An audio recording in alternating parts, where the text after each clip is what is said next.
Bien, seguimos con la tercera sesión del tema 2 dedicado a la desviación social.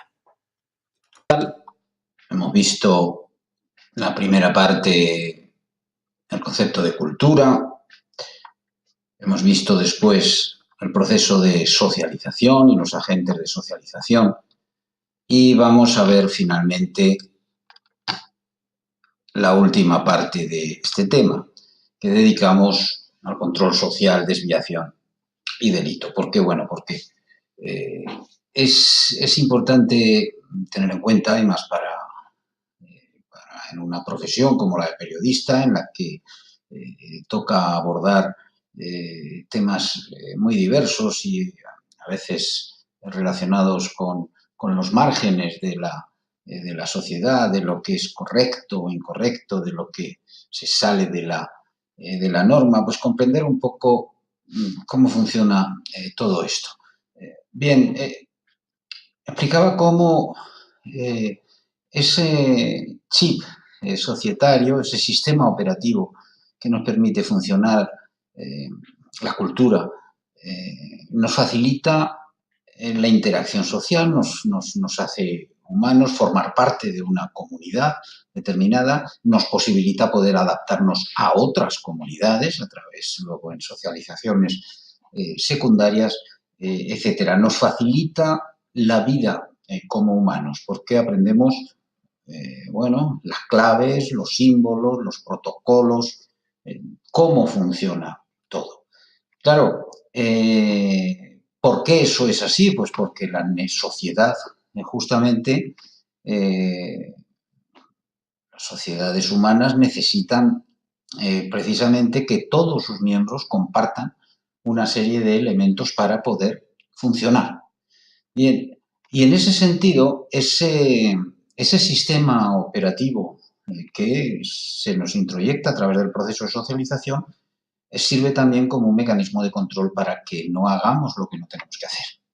De la misma manera que el ordenador, ese sistema operativo hace que solo se comunique con otros protocolos que compartan, con otros procesos que compartan los mismos protocolos, etcétera. Pero, si se le intenta hacer correr sin un adaptador un programa de otro sistema operativo, puede incluso estropearse, ¿no?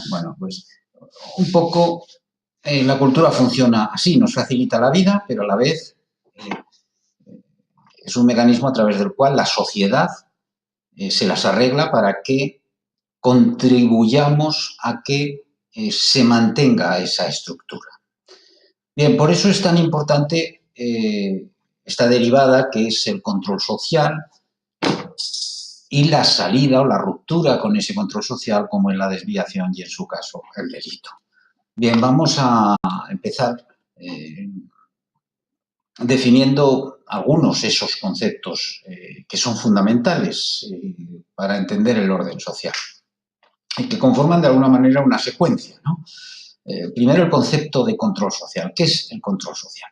A menudo se habla, además ahora desde el desarrollo de las redes sociales telemáticas, pues hay una especie de leyenda sobre el control, unos temores globales sobre hasta qué punto estamos siendo controlados absolutamente, eso del Big Data, que están acumulando todos nuestros datos. La idea del control de los individuos es una idea que nos atemoriza de alguna manera en la sociedad, pero sin embargo estamos controlados desde el momento mismo en que nacemos. Estamos controlados porque nos autocontrolamos gracias a esa cultura que hemos aprendido.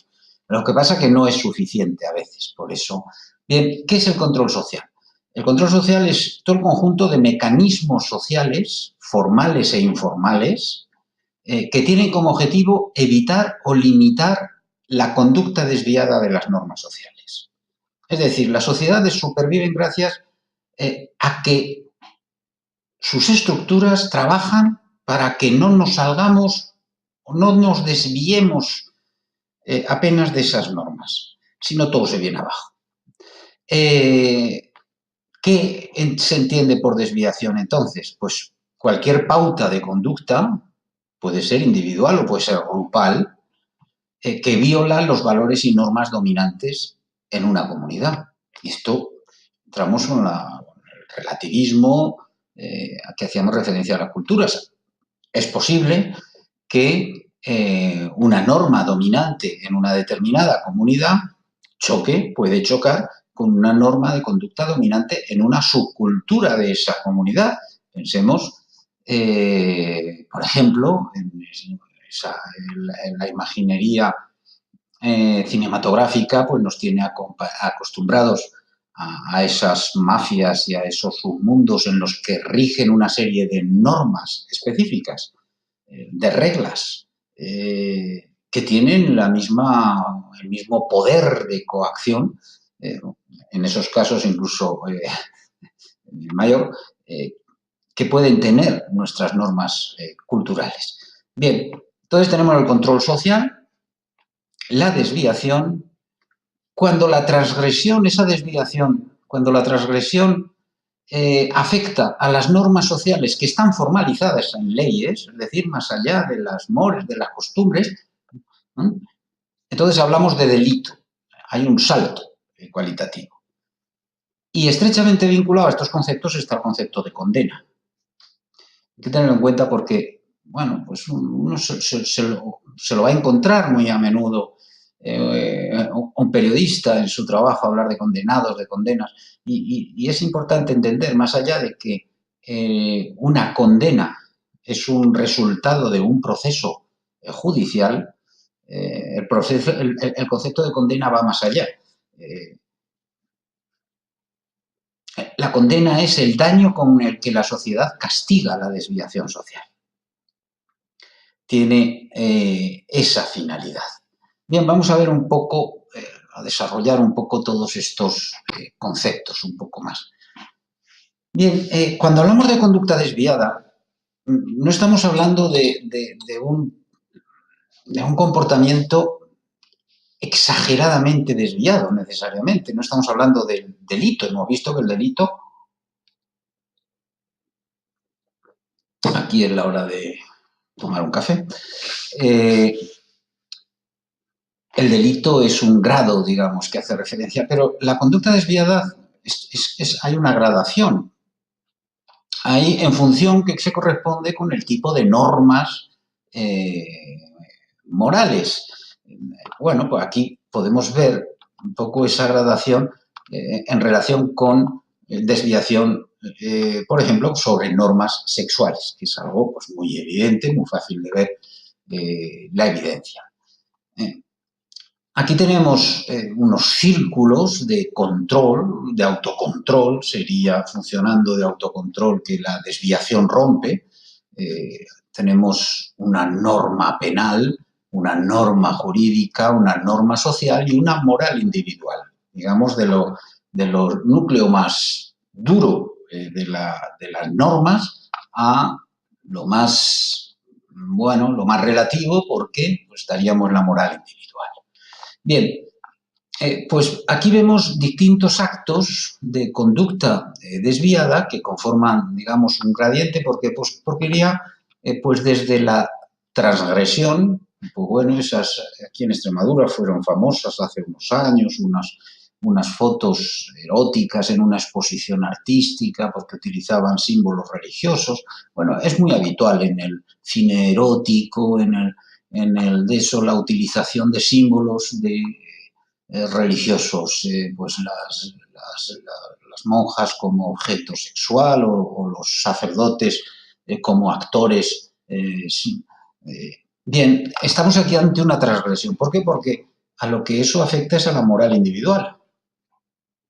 Tenemos ahora mismo debates continuamente, debates sobre frases que han dicho determinados personajes públicos, sobre comportamientos que han tenido más o menos apropiados. Bueno, aquí estamos hablando de una transgresión. ¿Por qué? Porque para algunos puede que esto no signifique nada, mientras que para otros, pues bueno, puede chocar con su moral individual. Eso lo pueden vivir como una transgresión muy fuerte. Para otros no sería más que una chica disfrazada. Bien. De esa transgresión, un grado más alto, estaríamos en la desviación social propiamente dicha. ¿Por qué? Porque estamos hablando ya de un comportamiento más o menos habitual que rompe con una norma social. En nuestra cultura y en la inmensa mayoría de las culturas humanas, el sexo con animales no está aceptado. Bueno, esto es una escena de una película de un gran humorista, Jim Wilder, y en el que, bueno, pues se encuentra con una oveja la paz y la felicidad conyugal. Estamos hablando ya de desviación. Es decir, tener sexo con animales no está aceptado en su conjunto. No es una cuestión individual, por supuesto son comportamientos individuales, todos son comportamientos individuales, pero el siguiente paso vamos un paso más allá, porque está afectando ya a normas jurídicas, porque aquí lo que vemos es un acto de violencia en realidad. La violencia está penada, pero a la vez es una violencia, al menos aparentemente, consentida, porque forma parte de un determinado juego sexual, pero que según hasta dónde llegue puede tener consecuencias graves por causar daños y por tanto puede afectar a normas jurídicas. Y siguiendo la gradación pues encontramos un comportamiento pues desgraciadamente todavía tan habitual como el abuso de niños. Y ahí nos encontramos con un delito flagrante, es decir, el grado de desviación alcanza ya al delito. ¿Por qué? Porque afecta a normas penales, a normas que persiguen explícitamente determinados comportamientos. En este puede depender de los resultados, ¿no? Esto está penado el comportamiento a priori. Por tanto, está cometiendo un delito directamente. Bueno, pues al pensar en la conducta desviada hay que ver en esos términos que estamos hablando de conducta desviada tanto cuando estamos haciendo referencia a esto como a una mera transgresión. Y a veces pues se puede confundir en términos de opinión pública, por ejemplo, es muy habitual. Bien, decimos que estamos hablando de ruptura, de desviación respecto del orden social. ¿Cómo se asegura en la sociedad que eso no ocurra? Pues mediante los mecanismos de control social. Cada sociedad tiene sus propios sistemas de control, por supuesto, pero todas tienen sistemas de control social. Tanto mecanismos informales como mecanismos formales, que pudiéramos decir normativos, legislados. Bien, mecanismos informales, bueno, pues el principal es ese superego del que hablaba Freud y al que hacíamos referencia, es decir, el principal es la propia introyección por todos los individuos del sistema de valores y normas. Es decir, nuestro superego, el padre sentado en el trono, que decía Freud, vigilando, controlando cada uno de nuestros actos y evaluándonos continuamente a nosotros mismos en base a ese proceso. Ese es el principal mecanismo informal, pero hay muchos más mecanismos. Hay mecanismos de presión social difusa que controlan que alguien no se salga de la norma.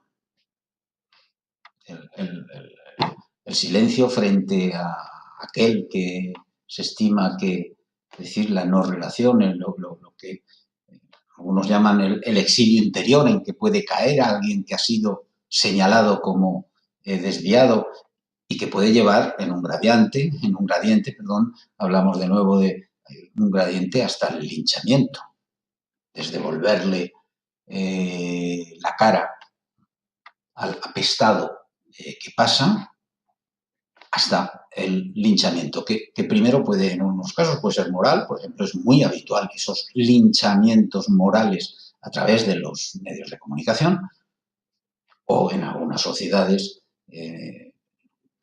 menos asentadas, menos maduras, podemos alcanzar el propio linchamiento físico.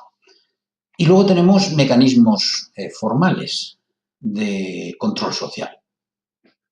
El primero es la ley. La ley escrita desde hace ya muchos siglos, pero antes estuvo la ley no escrita y todavía hay leyes no escritas, que se llama el derecho consuetudinario, que es el derecho que se transmite de forma oral, que son normas de determinadas comunidades, pero que tienen valor de ley. Incluso en España, pues ese derecho consuetudinario no escrito ha sido ya formalizado, recogido en las últimas décadas en muchas leyes. Bien, la ley, ¿qué es? La expresión formalizada de las normas sociales. Esto se puede hacer. Es muy improbable que una ley diga esto se puede hacer. Lo normal es que diga esto no se puede hacer. O esto se puede hacer solo bajo determinadas circunstancias. Bien, también puede ser es obligatorio hacer esto. Es decir, una ley rara vez va a decir no es obligatorio hacer. Y de hecho con eso, pues bueno, se juega mucho, los abogados juegan mucho con esas ambigüedades de la ley, porque puede decir, esto está prohibido. Está prohibido esto en estas circunstancias. Pero ¿y en otras cabría entonces interpretar? Bueno, eso, la ley nunca está escrita del todo, porque además, en la medida en que tenemos cambios culturales continuos, pues puede estar sujeto a malas interpretaciones o reinterpretaciones o ambigüedades que permiten desde posiciones del relativismo cultural enfrentarlas. Bien, la ley, por tanto, es cuando esas normas sociales se formalizan. Artículo primero. El segundo mecanismo es la vigilancia. La sociedad se asegura de que no nos desviemos vigilándonos, efectivamente, cuando, pues bueno, vemos esas conspiranoias sobre el control de todos los mecanismos informáticos. Sí, es que la sociedad nos controla permanentemente. Hay sistemas policiales, públicos y privados, extendidísimos, que controlan con cada vez más artefactos, el debate que se ha producido en estos últimos años en torno a las cámaras de seguridad en los lugares públicos. La verdad es que ha durado muy poco. ¿Por qué? Porque en el fondo las distintas sociedades puede haber unas más sensibles u otras, según sus rasgos culturales, pero han asumido que ese control, que esa vigilancia es eficaz para la conservación de la sociedad. Y el tercer mecanismo es la privación de libertad. Cuando alguien atenta contra esa sociedad, contra esa comunidad, la sociedad lo aparta. Tenemos manicomios, tenemos correccionales, tenemos cárceles, mecanismos por los cuales se aparta, en donde apartar de la sociedad. ¿Por qué digo manicomios? Pues porque se han utilizado tradicionalmente como mecanismo de este tipo. Incluso, bueno, en sociedades prácticamente en las últimas décadas el concepto de manicomio no existe en las sociedades avanzadas. Bueno, hay un replanteamiento de la enfermedad mental, pero es evidente que sigue habiendo determinados individuos cuyos comportamientos no pueden ser entendidos o aceptados desde ningún principio de racionalidad y para quienes la cárcel no se estima que sea un espacio de privación o de control adecuado. Y hay otras muchas sociedades donde los manicomios siguen funcionando como un mecanismo de control social, aquel que es raro, pero no ha cometido claramente un delito claro o puede, bueno, pues es un sitio en el que esconderlo de la sociedad. Bien, En este sentido, es importante entender cómo entiende la sociología, cómo ha evaluado el papel de la condena en la sociedad. Digamos, de ese punto final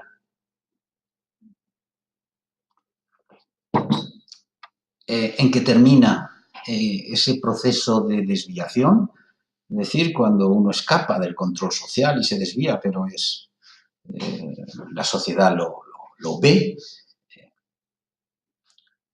se produce una condena por esos hechos. Una condena que la utilizamos en términos, hablamos de la condena legal, porque están las sanciones culturales que se utilizan, pues bueno, desde el pellizco de la madre al niño que está hablando, en donde no debe el castigo sin salir por esto o por lo otro.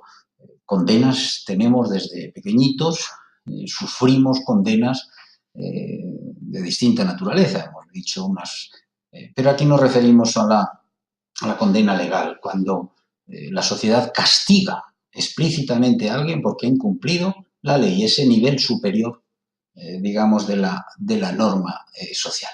Bien, Durkheim analizó y la sociología tradicionalmente viene dando esa interpretación al papel de la condena, que la condena cumple una serie de funciones sociales importantes. Como veremos, solo alguna de estas responde a lo que la ley dice.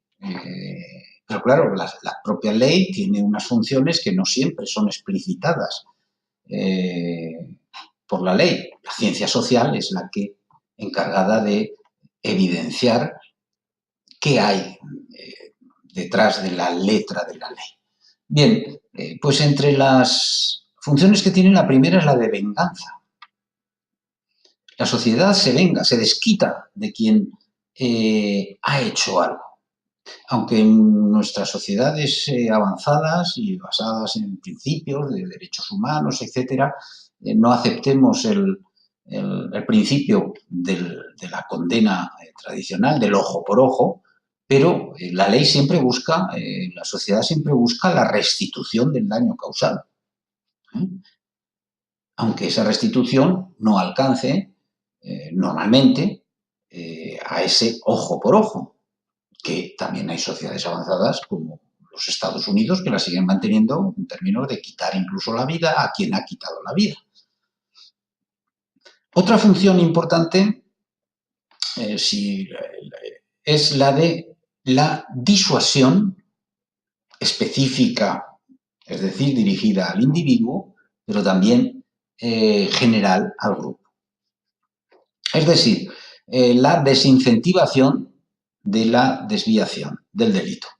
Bueno, hay un debate enorme hasta qué punto las condenas, cuando se habla de determinadas condenas, pues el debate que todavía hay en España abierto en torno a la condena a la cadena perpetua, revisable o no revisable, etcétera. ¿Por qué? Porque, bueno, pues hay quien no entiende que las condenas cumplan esa función de desincentivar la desviación y el delito. Como veremos, pues a veces se alega como precisamente en aquellas sociedades donde más duras son las condenas, no necesariamente desaparecen esos delitos que generarían esas duras condenas. Es decir, que esa función de desincentivación no está clara, pero en muchas de las sociedades eso es evidente y en todas en distinto grado. Otra función importante es la rehabilitación, por supuesto, y eso se plantea y eso sí que está escrito en todas las normas, en todo el sistema penal, digamos. Se busca el reformar al desviado o al delincuente, es decir, la condena intenta la resocialización. Durante el proceso de la condena se intenta resocializar al individuo que se ha desviado de la norma. Y finalmente, la protección de la sociedad, es decir, simplemente apartar a ese individuo de la sociedad para evitar que vuelva a atentar contra sus estructuras. En cualquier caso, como Durkheim descubrió o evidenció, a pesar de todo lo que podemos encontrar en los códigos penales y también en los códigos civiles, a veces, respecto a los daños que se puedan causar entre las personas entre sí, están llenas de cálculos, se afina o se intenta que haya una proporcionalidad entre la desviación o el delito cometido y la pena, la condena. Durkheim decía que el castigo infligido nunca es proporcional a la falta, en realidad. ¿Por qué? Decía Durkheim, pues porque el mensaje no se dirige tanto al propio delincuente, al desviado. En la condena no se está dirigiendo a él, sino que se dirige al resto de la comunidad para asegurar su unión. Unos para que digan, nosotros estamos en el lado correcto. Otros para que digan, ojo, no te salgas, que... O sea, es un mensaje que se lanza, una condena es un mensaje que se lanza al conjunto de la comunidad para que se mantenga, porque eso ayuda a mantener la unión de la misma. Bien, hemos señalado unos pocos básicos conceptos para tener en cuenta, pero nos vamos a detener ahora un poco como pues esos paradigmas fundamentales que introducía en el tema cero, ayudan a interpretar todos estos fenómenos que están en torno al control social, a la desviación, el delito, la condena, etcétera, porque según qué perspectivas teóricas pues nos inciden en unos aspectos o en otros y nos ayudan a comprender mejor el conjunto de los fenómenos. Bien, para eso tenemos que empezar por delimitar distintos enfoques en cómo se aborda el tema de la desviación. En primer lugar, pudiéramos decir que hay unos enfoques que se centran en el individuo. Son fundamentalmente o de tipo biologista o psicologista, digamos, o desde la biología o la etología, el estudio del comportamiento desde la biología o desde la psicología. En los enfoques biologistas digamos que vienen marcados por una especie de obsesión de los etólogos,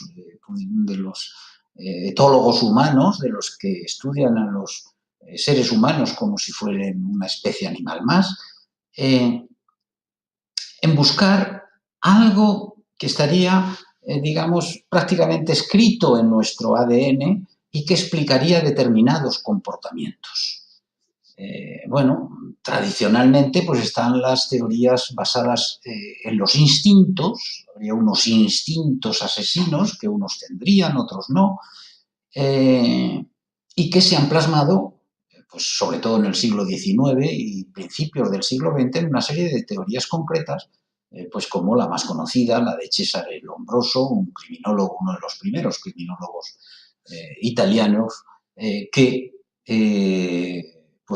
intentó demostrar cómo los rasgos físicos tenían una cierta correspondencia con actitudes ante la violencia.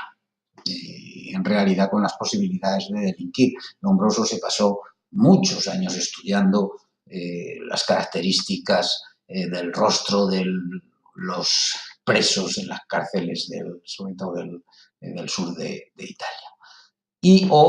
Sheldon, otro criminólogo inglés, que se centraba no en los rasgos faciales, sino en el conjunto, en la constitución corporal. Él quería encontrar unas constantes en determinadas constituciones corporales. No sé en qué medida el imaginario de estas teorías, de los rasgos físicos, han influido en el cine o viceversa, o el teatro ya en su día, porque, pues podemos ver cómo la cinematografía especialmente pues utiliza, al hacer los castings, busca determinados rasgos físicos a menudo para resultar más impresionista eso. Bueno, otras teorías de este orden pues llevan buscando factores genéticos hereditarios, buscando el gen de la violencia. Hay biólogos que llevan muchos años trabajando buscando el gen de la violencia. Y bueno, es evidente que estos enfoques pues pueden explicar una pequeña parte de la desviación, pero suponiendo que, porque no hay un acuerdo respecto a eso, que ese gen de la violencia exista como tal, en cualquier caso solo estaría aportando una predisposición, estaría apuntando a que ese individuo concreto tendría esa predisposición, porque es evidente que ese individuo concreto comparte sus genes con otras muchas personas que, sin embargo, no delinquen a lo largo de toda su vida. Es decir, en cualquier caso, si eso es así, sería una predisposición exclusivamente. En el caso de los rasgos físicos, pues bueno, aunque podamos tender, por efecto de la literatura, del cine, de toda esa imaginería popular, a caer a veces de forma inconsciente en eso, no han demostrado ninguna, bueno, al final, ¿qué pasaba cuando Lombroso estudiaba a los que estaban en las cárceles? Pues que al final estaban en las cárceles fundamentalmente en Italia gentes que procedían de determinadas zonas más pobres, etcétera, es decir, donde había un conjunto de rasgos étnicos comunes, porque era más probable que de esas zonas acabasen delinquiendo que en otras. Bien, pero no nos vamos a detener mucho en estos enfoques, o están los enfoques psicologistas que, bueno, se basarían en teorías basadas en la personalidad individual, consecuencia de una socialización no exitosa, tienen en cuenta ese elemento, pero que se centra en ese componente, la personalidad individual. Bien, estos enfoques psicologistas tampoco sirven cuando vemos mucha parte de la desviación y ya no digamos de los delitos para explicar muchos de esos actos. No explica la mayor parte. ¿Por qué? Pues porque, entre otras cosas, la mayor parte de los actos desviantes los comete o los cometemos gente normal, gente que no responde a una personalidad paranoica o unos determinados rasgos mentales o problemas mentales, o conducir con exceso de alcohol, saltarse la línea continua, esos pequeños actos de desviación. Hay otros muchos más complejos, pero los comete gente normal todos los días. Es decir, se sale de la norma. Por lo tanto, no sirve para explicar. Bien, y por tanto, pues bueno, la psicología no logra aceptar, a pesar de que se utilice tan a menudo y sobre todo la veamos tan presente en el cine, el personaje del psicólogo, la psicóloga que entra en esas dinámicas con el condenado extrañas y que, bueno, que puede dar lugar a una trama porque al final son actores individuales. La realidad es que, a pesar de que eso es el tipo de personajes que encontramos en el cine basado en la desviación y el delito, digamos, que su máxima expresión estaría en el cine negro, digamos, en el thriller, de donde bebe fundamentalmente desde los años 20 y 30 del pasado siglo, es de las aportaciones de la sociología. Los primeros estudios criminológicos de los sociólogos de la Escuela de Chicago, sobre todo en los Estados Unidos, están detrás de todo el origen del cine negro americano, todos los descubrimientos sobre cómo funcionaban las subculturas delincuenciales, sobre determinados comportamientos, determinados grupos sociales, determinados espacios de la sociedad que podían admitir determinados comportamientos. etcétera. Curioso, buena parte de ese cine negro americano tiene su origen en algunos libros clásicos de la sociología criminal. Bien, porque los enfoques sociológicos, que es el otro tipo de enfoques frente a esos enfoques individuales, tienen una naturaleza muy distinta. Lo primero, no se centran en el individuo, sino que se centran más en las estructuras y en los procesos sociales, en las que se insertan los individuos, por supuesto. Los individuos protagonizan procesos y forman parte de estructuras. Pero digamos que la explicación sociológica de la desviación y de estos fenómenos se centra más en eso. Y descansan, veremos que hay distintas aproximaciones, pero todas descansan en 4 principios que comparten, digamos. Primero, que la conducta desviada no es tanto una elección personal como el resultado de la interacción en un determinado contexto. Es decir, que esa persona que se desvía, puesta en otro contexto, probablemente tendría un comportamiento distinto. De lo cual debemos deducir que, por tanto, no está tanto en el individuo como en el contexto.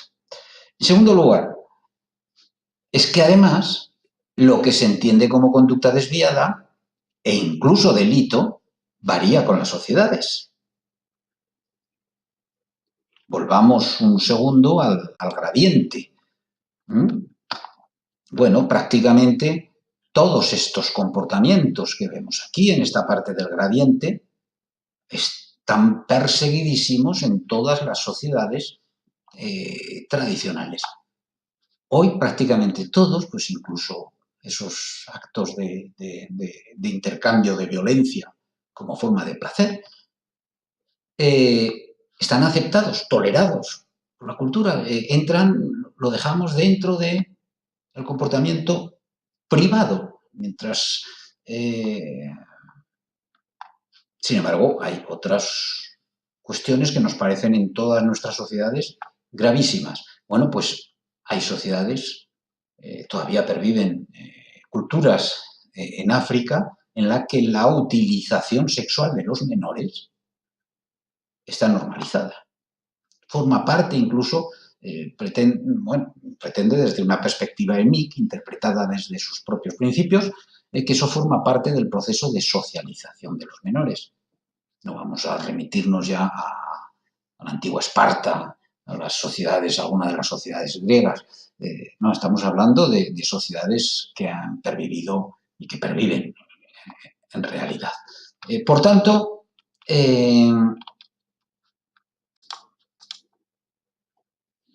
lo que se entiende por desviación varía con las sociedades, con lo cual, de nuevo, pues estamos ante esa situación. Ese mismo individuo que en una sociedad está cometiendo un acto desviado, puede que en otra sociedad lo que hace no fuese considerado como desviación. En tercer lugar, hay otro elemento clave, y es que tiene relación con el anterior. Solo cuando los demás definen una conducta como desviada es considerada así. ¿Me explico? Bueno, cada cual tenemos ese super yo que es, digamos, el que tiene el libro gordo de Petete de la cultura, que nos va diciendo esto que vas a hacer está mal, por supuesto, pero quien define el propio comportamiento si ha sido desviado son los demás. Y luego hay un cuarto elemento que comparten también de alguna manera todos los enfoques sociológicos. Y es que hay que tener en cuenta que la capacidad de establecer normas y, por supuesto, la capacidad de quebrantarlas no está distribuida igualitariamente en la población.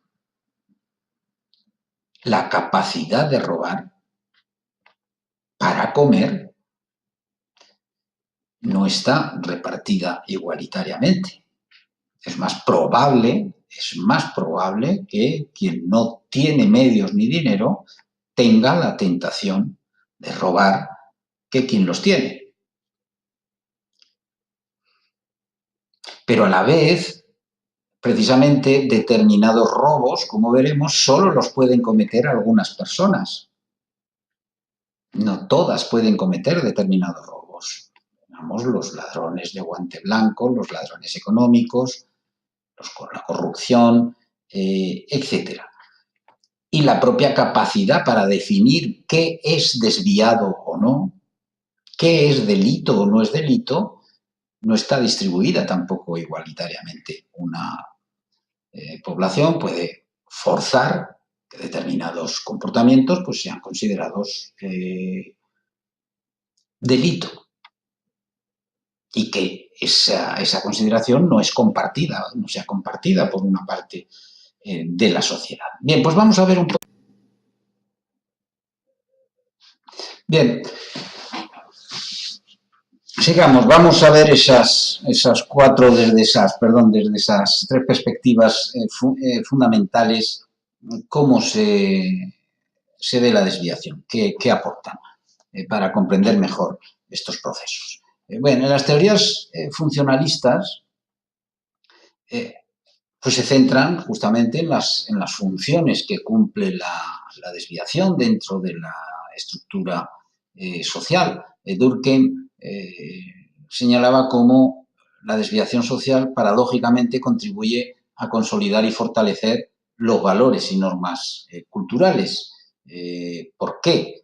Porque, pues bueno, el resto, los no desviados, digamos, el resto de la comunidad, pues bueno, ante la vista del desviado, digamos que se siente más fuerte para mantener sus normas y valores. Pero paradójicamente también cumple la función de fomentar el cambio social. Es un instrumento, curiosamente, del cambio social. ¿Por qué?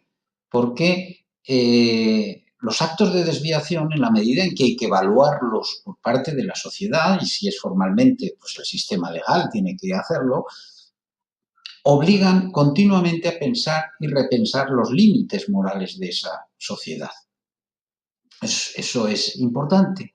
Si esos actos desviados, a medida que se van produciendo mutaciones culturales, puede que por determinada grupo social empiecen a ser aceptados determinados comportamientos, ciertos comportamientos, ese grupo social va alcanzando más preeminencia, más poder, más influencia y de pronto pues se produce una mutación definitiva del sistema de normas.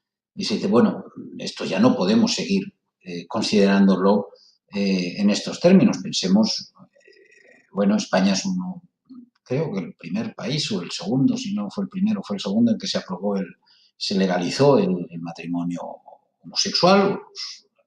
Los homosexuales pueden tener una vida normal, totalmente normalizada, tener su familia.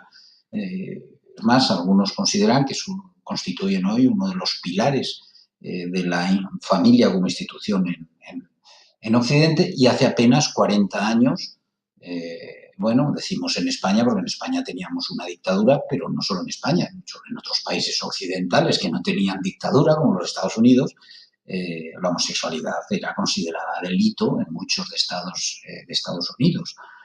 Por tanto, el cambio se produce continuamente y en este cambio, en ese proceso de cambio, la propia desviación social tiene un papel importante, decía Durkheim.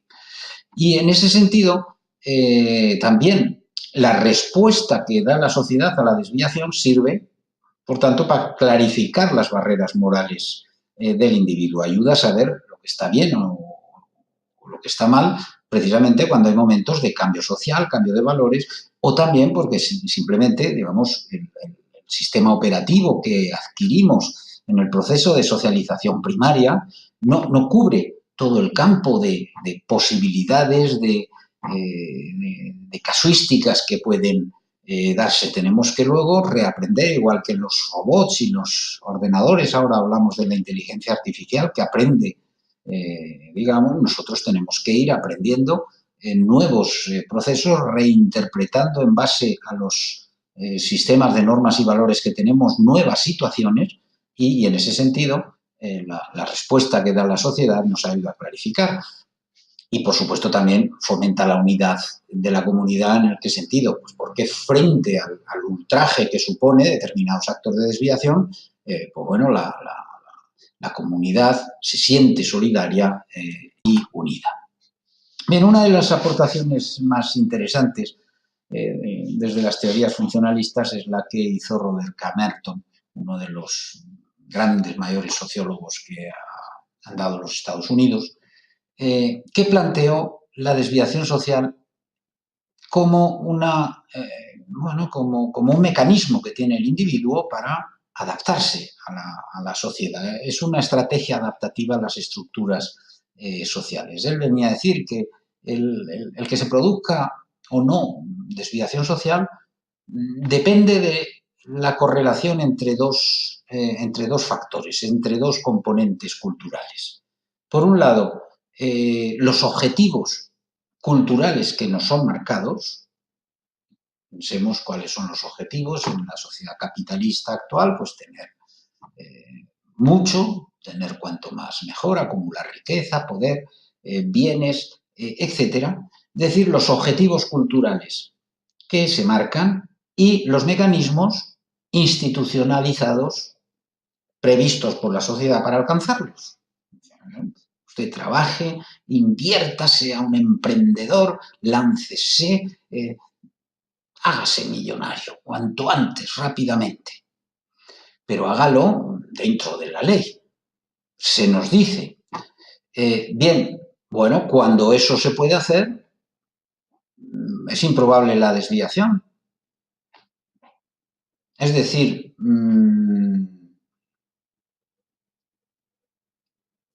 se produce una conformidad.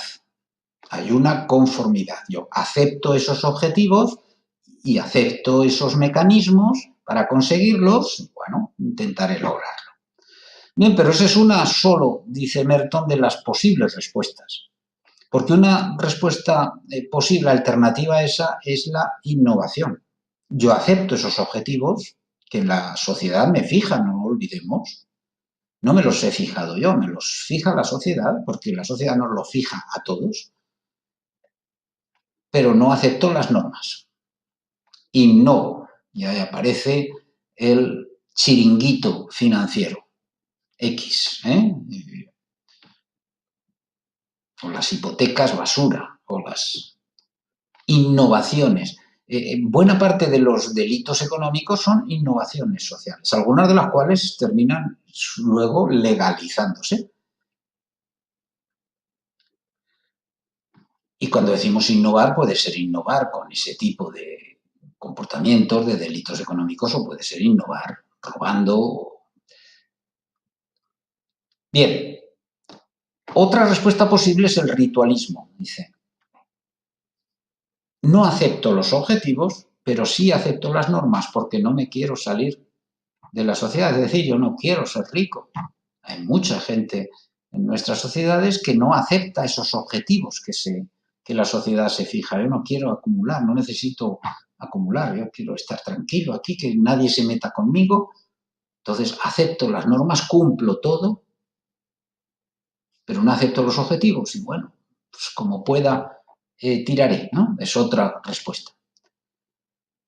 Y luego, una cuarta opción, en realidad son las 4 posibilidades que se dan entre esas dos variables, que es la autoexclusión.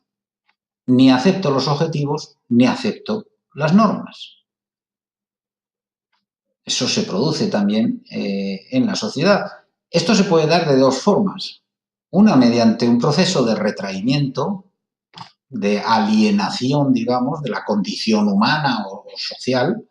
Uno se evade a sus paraísos artificiales a través de las drogas, etcétera. O bien mediante la rebelión. Esa autoexclusión puede dar lugar a la rebelión.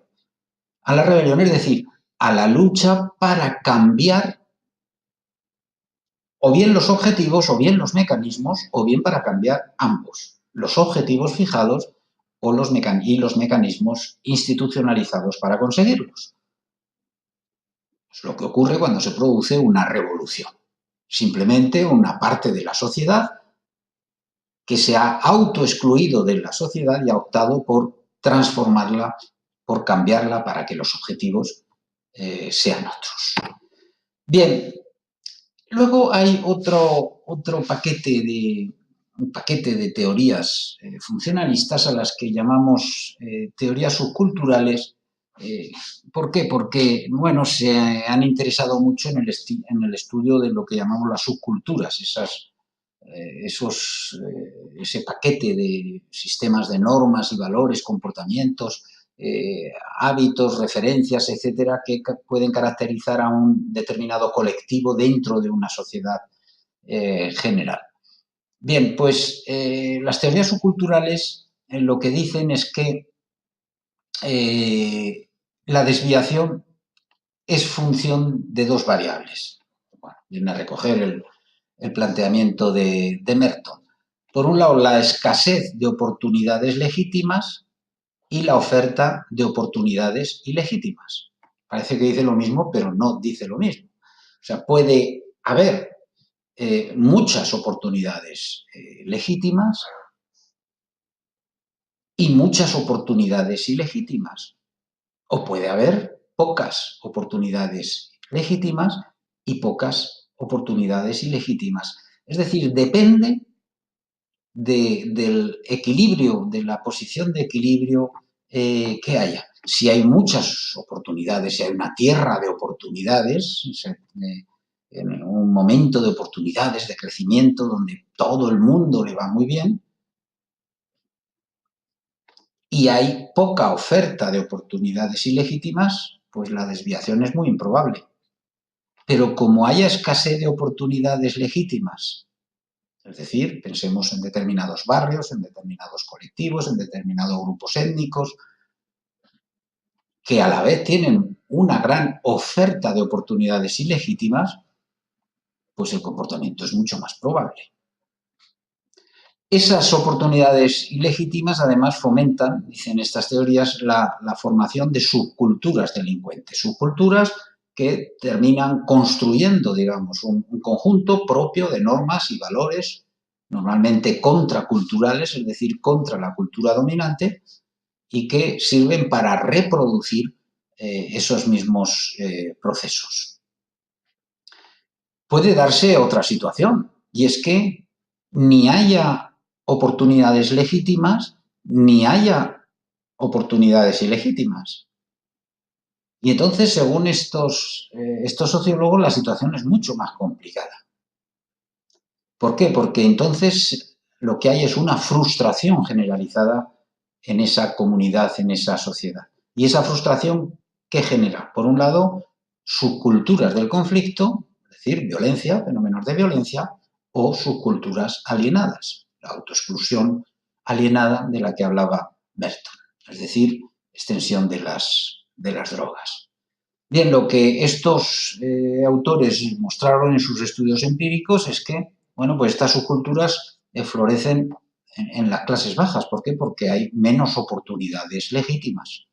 ¿Y cómo emergen estas subculturas? Pues porque esas subculturas son un mecanismo para lograr la autoestima sobre valores alternativos.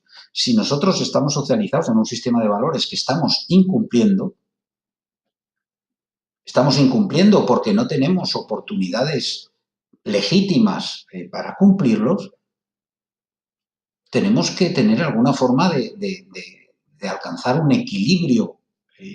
Y un equilibrio es decir, tener un respeto por sí mismo, y ese respeto por sí mismo y esa autoestima se consigue ¿cómo? Utilizando otro sistema de normas y valores con el que evaluarlo.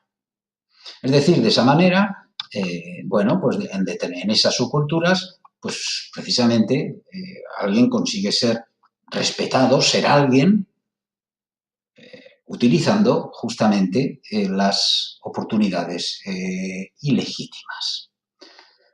Bien, pues hay muchas más, lógicamente, vemos rasgos altamente muy resumidos, muy básicos de cada una de estas aportaciones. Pero bueno, creo que son suficientes para hacerse una idea. Bien, esas propuestas que hace la teoría funcionalista, pues nos sirven para entender muchas conductas, para poder interpretar, analizar por qué se produce esto, pero no sirven para explicar todas. ¿Por qué? Pues porque lo que vemos es que muchas veces pues la desviación, desde luego, no genera solidaridad grupal. A veces puede generar todo lo contrario, puede provocar desagregación social, porque cada uno se refugia en su privacidad por miedo a las represalias, por ejemplo, en situaciones de terrorismo, lo que ocurría en el País Vasco durante mucho tiempo, lo que ocurre en determinados o en ámbitos, en zonas donde el narco está fuertemente instalado, como la frontera de México, etcétera. Pues a menudo esa desviación genera esa fractura social. Cada cual lo que busca es salvarse por sí mismo, que no me toque ni que no me metan líos y yo no he visto nada. Bien, eso choca con esos planteamientos que se hacía Durkheim, que no deja de hacerlos pues, en una sociedad como la francesa a principios del siglo XX. Por otro lado, tampoco explica todo. ¿Por qué? Porque no explica conductas desviadas de quienes sí tienen acceso a mecanismos legítimos de logro y aún así tienen conductas desviadas. Puede ser conductas desviadas, como veíamos el pederasta, pero pueden ser dentro del propio objetivo de tener dinero. Vemos continuamente ministros o exministros que entran en la cárcel por robar y que ya eran ricos de familia, o los banqueros que no necesitan más para alcanzar ese logro, decir, bueno, ya tengo mucho, ya tengo... Y sin embargo, aún así hay algo, hay... Y luego, claro, otra crítica que se hace es que parte de un supuesto de eso, pues de que la sociedad es una sociedad, un todo integrado, en el que todos comparten valores culturales sobre el bien, el mal. Bueno, eso en sociedades más o menos homogéneas, como la de que era hace un siglo o dos, pues podría pensarse así, pero en sociedades complejas como las nuestras, donde conviven sistemas de valores tan distintos, en base a distintas religiones o a distintos orígenes étnicos, etcétera, es decir, a distintas culturas que están conviviendo, entremezclándose y que tienen sistemas de valores distintos, pues es difícil a veces ubicar estas. Pero, en cualquier caso, pues esas aportaciones de Merton o de las teorías subculturales nos ayudan a entender muchos de los fenómenos de la desviación social. Bien, otra aportación muy interesante es la que hace las teorías basadas en el interaccionismo simbólico, las teorías de la acción, que vendrían de las teorías de la acción. Bien, la aportación que hacen en la medida en que las teorías de la acción, como decía, se centran más en el individuo que en la colectividad, es decir, en el actor que actúa, que hace cosas, por qué las hace, interpretando qué.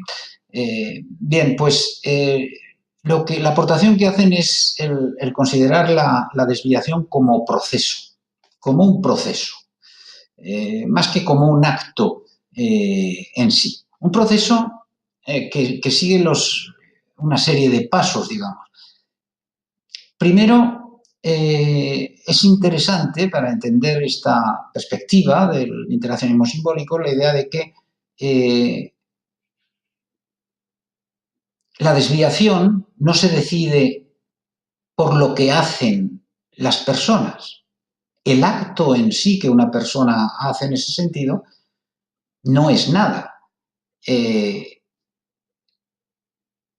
Por lo que se define es por los distintos procesos de interacción que han convertido sus conductas en desviadas. Es decir, por ese proceso que hace que esas conductas sean consideradas desviadas. Hablábamos antes de que uno de los elementos clave de la perspectiva sociológica común es que la desviación es relativa. Depende de los contextos sociales porque depende de los sistemas culturales, de las situaciones, etcétera. Bien, y de ahí que, bueno, toda esta la aportación del interaccionismo simbólico, que se concentra en las principales aportaciones, lo que se llama las teorías del etiquetaje, hay una serie de autores que las han trabajado, pues se centran en ese proceso, en ese proceso por el cual algo que alguien ha hecho termina siendo calificado como desviado y, consecuentemente, convierte al actor en un desviado.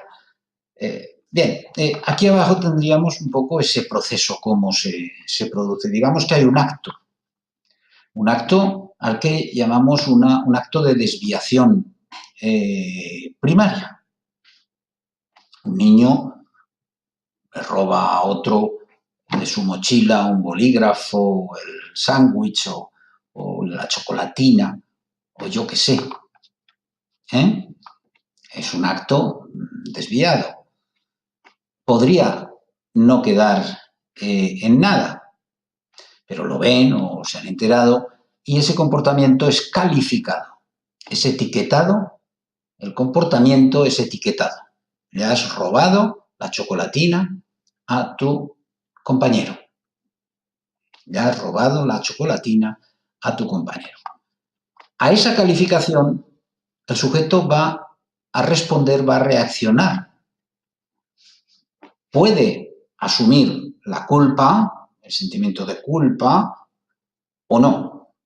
O puede enfrentar, puede tener como reacción un acto de enfrentamiento frente a ese etiquetaje que es sentido. Ese etiquetaje es sentido como un agravio por la persona, por el individuo, que a lo mejor incluso inicialmente ni entendía que lo que estaba haciendo era tal.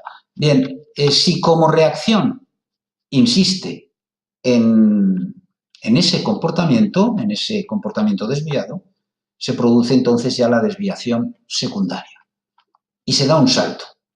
Aquí hemos tenido una calificación, un etiquetaje de un determinado comportamiento. A partir de la desviación secundaria, en términos legales dirían reincidencia, se produce el estigma, la marca de Caín. Es decir, el estigma es el momento en el cual el individuo es señalado como desviado. Ya no estamos hablando de actos, sino del individuo. Y entonces se produce un fenómeno que, bueno, Becker y Lemmer lo han estudiado muy bien, que es el etiquetaje retrospectivo. ¿Qué significa el etiquetaje? Hablábamos que califica actos. Pues que a partir del momento en que el individuo ha sido estigmatizado, señalado ya como todos sus actos previos son reinterpretados, digamos, por la sociedad en esos términos de desviación. Y es cuando pues oímos, bueno, ya se decía, es que ya cuando era niño, es que ya de joven, es que ya una vez empiezan a aparecer los, es que ya, sí cuando era, sí cuando estuvo, determinados comportamientos que habían sido compartidos de forma natural son reinterpretados y reconstruidos en esos términos. Bien, entre estas teorías, unas de las que bueno, han tenido más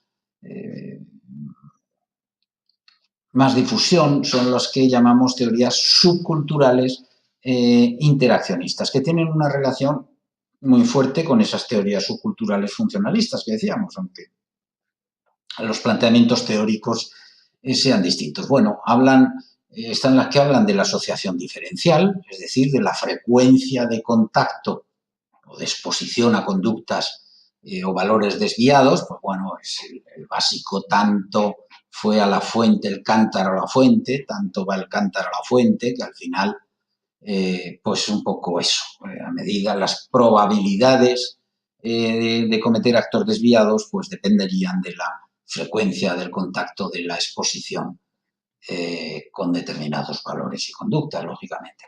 Y por otro lado está la teoría del control, que es muy importante para estudiar determinados comportamientos, por ejemplo, determinados delitos que llamamos de guante blanco, etcétera, pero también otro tipo de comportamientos. Bien, la teoría del control lo que dice, pensemos que las teorías interaccionistas pues parten de la idea de que los individuos bueno, pues hacen cálculos de coste-beneficio en todos los procesos de interacción social. Bien, pues plantea que la desviación va a depender mucho de lo que un individuo pueda perder al ver expuesta su conducta a la luz pública. Y de las oportunidades de estar integrado y así evitar el riesgo de la desviación. Pero vamos, el elemento, esa idea fundamental es clave, es el cálculo de lo que pudiera perder si eso sale a la luz pública. Eso vemos en comportamientos de políticos, etcétera, continuamente. Bien, bueno, pues estas teorías interaccionistas aportan útiles para interpretación de otros procesos, pero tampoco explican todo, lógicamente. Primero, porque relativiza demasiado la desviación, tanto que a veces parece que se roce el relativismo moral. No, eso de, bueno, el depende, todo es desviación según depende. Bueno, hay grandes capas de la población que nunca encuentran una justificación para la desviación. Es decir, bueno, tampoco explica los efectos del etiquetaje. No termina, aunque la idea esa del salto del etiquetaje al estigma es muy interesante y a veces es muy útil para entender determinados procesos, pero no termina porque, bueno, no terminan de explicar por qué el etiquetaje en unos casos conduce a la reincidencia, mientras que en otros conduce a la inhibición. Es decir, el hecho de haberle calificado un acto como desviado lleva a algunas personas a no volver a desviarse nunca jamás en su vida, en nada, ni en lo más mínimo ya. Mientras que en otros produce una reincidencia. Y claro, eso no explica el porqué. Luego hay otra limitación importante y es que el etiquetaje, precisamente, en algunas subculturas puede ser recibido como un honor. ¿No? Todavía hay institutos, hay zonas donde el que a uno lo echan de clase y dice, ya me han echado de clase. Lo vive casi como un triunfo frente a no se sabe muy bien qué. Es decir, determinadas culturas, un logro, o sea, un acto desviado por el cual el individuo es etiquetado, es entendido como un galón dentro de esas subculturas. Y luego nos llega a explicar, no hay suficiente elemento base teórica que explique el propio relativismo. ¿Por qué las normas definen, o las personas definen unas conductas como desviadas y otras no? Porque no es aleatorio, por supuesto. O sea, el niño, hablábamos del niño que ha robado, le ha quitado al compañero de la mochila el lápiz o bueno, depende a lo mejor de quién sea, su conducta puede ser calificada de una forma u otra. Claro, a lo mejor depende de quién sea hijo. Depende de si, claro, ha podido ser una gracia, ha podido ser un desliz, ha podido ser una confusión o ha podido ser un robo. Es decir, relativismo con que puede ser calificado, etiquetado un determinado comportamiento, no termina de explicar por qué se produce. Quizá las teorías del conflicto ayudan también a cubrir esos vacíos también. Es otra de las aportaciones importantes. Primero, las teorías del conflicto pues revisan el funcionalismo.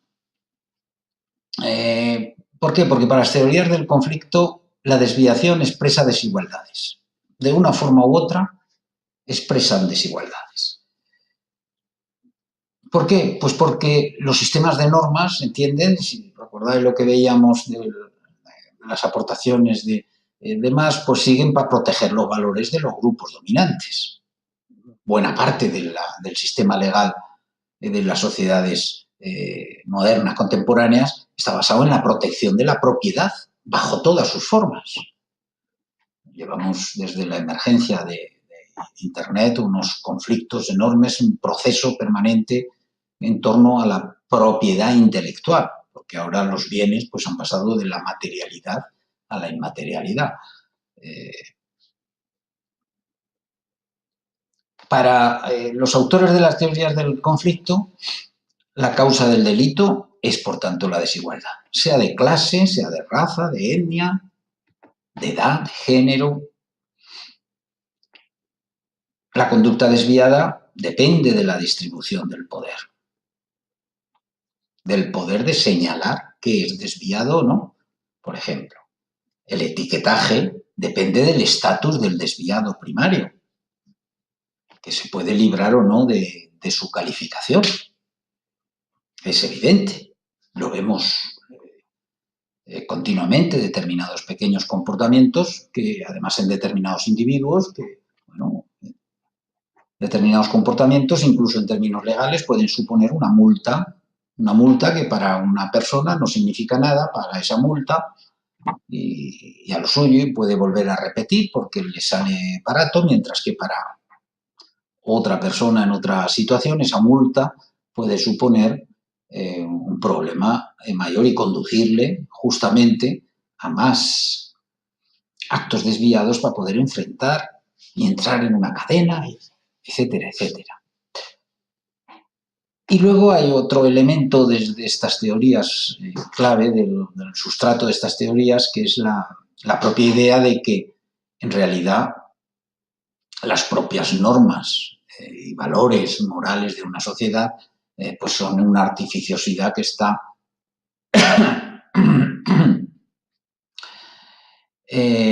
sostenida para la defensa de las clases dominantes. ¿Y el mecanismo cuál es? Pues las ideologías y la alienación mediante la cual, digamos, nos convencemos de que son casi naturales, de que esas normas son naturales. Bien. Dentro de estas teorías del conflicto, quizá la escuela, el grupo que más preeminencia ha alcanzado son los criminólogos marxistas, un grupo anglosajón de criminólogos que utilizan el marxismo como herramienta, la teoría marxista como herramienta analítica. Bueno, para ellos, ¿qué es conducta desviada? Pues todo aquello que obstaculiza el capitalismo de una forma u otra, no solo los ataques a la propiedad, puede ser, bueno, conducta desviada desde este momento, desde este sentido, pues incluso el retraimiento improductivo. Bueno, pues esas comunas famosas que se van, que simplemente se salen del sistema, pues bueno, enseguida son estigmatizadas, señaladas. La protección de la propiedad es la norma fundamental en este sentido. La exaltación del trabajo, que es la fuente de la plusvalía que permite acumular a los capitalistas, bueno, se consigue estigmatizando a quienes o no quieren o no pueden trabajar. Cada vez que se dispara el paro, pues empieza a señalarse a los pares que no quieren trabajar, pues hay tanto trabajo, esa estigmatización. En general, desde esta perspectiva, se entiende que todo aquel que se opone a la autoridad establecida o al sistema capitalista en su conjunto, pues es etiquetado como desviado. ¿Cómo funciona el sistema cultural? Pues reforzando, considerando positivos aquellos valores y normas que son congruentes con el capitalismo. Por ejemplo, la competitividad. Entonces, el deporte se exalta hasta la extenuación y las reglas de funcionamiento del deporte, que en realidad en muchos de los casos no es más que una lucha, como decíamos, una sublimación de la guerra, pero sin embargo, en la medida en que potencia la competitividad, pues es fomentada. Sin embargo, otro tipo de evasiones, otro tipo de comportamientos, pues pueden ser señalados. En ese sentido, si es el trabajo, la competitividad, los valores que refuerzan el sistema, pues explica, por ejemplo, la distinta actitud con que se pueden ver, dice, en las sociedades, o se han visto en las sociedades, solo muy recientemente, cuando el alcohol se ha convertido en un problema gravísimo, también entre los jóvenes, pues se ha empezado a tomar determinadas actitudes frente a él, pero muy limitadas. ¿Por qué? Pues porque desde esta perspectiva de la criminología marxista, pues por ejemplo, dicen que la sociedad hace claramente, la sociedad capitalista, una distinción entre el uso de unas drogas ilegales. ¿Por qué?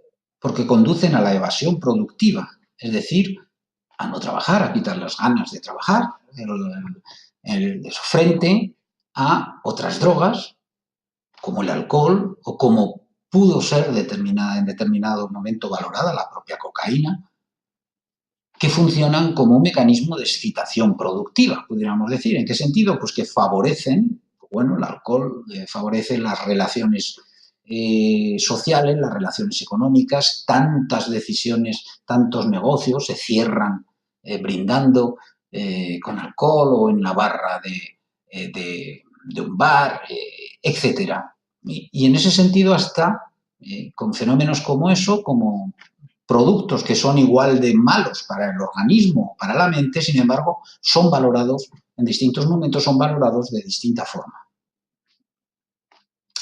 Desde esta perspectiva, plantean cómo el capitalismo establece dos mecanismos de control diferenciados.